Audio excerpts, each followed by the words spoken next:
Likes and subscribers, we all know about those, right? For some, it's not just about gaining attention on social media, though. It's about making money. ABC4's Haley Hendricks goes behind the scenes now to learn more about kind of the lesser-known parts of the influencer lifestyle in this special report.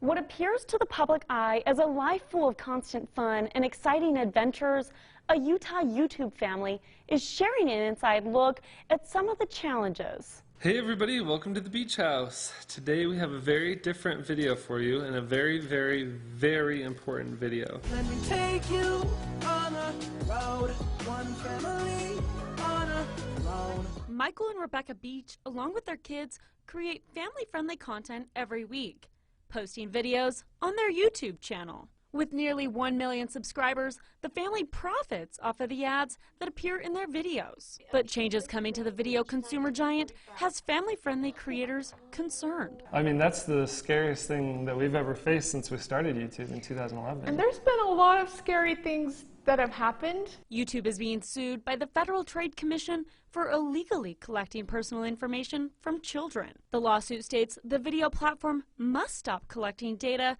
and serving targeted ads. The change, effective January 1st. But this new policy isn't just affecting the billion-dollar company, it's YouTube content creators like the Beach House. We're really being forced at this point to make a choice to either put up kid content, still family-friendly content, and not make any money off of it, which will eventually lead to us being out of the job. Or we can pivot and make our videos more adult videos, like more, I don't know. Just rated PG, PG-13, so you're targeting that teen or throw adult in a swear audience. word. The Beaches say the FTC has good intent, wanting to protect children. However, they say those creating kid-friendly content are going to have to adjust. And we don't want to make that decision. We don't want to have to become that way. We don't want to change who we are. Because at the end of the day, kids are still going to be watching YouTube. Totally trash.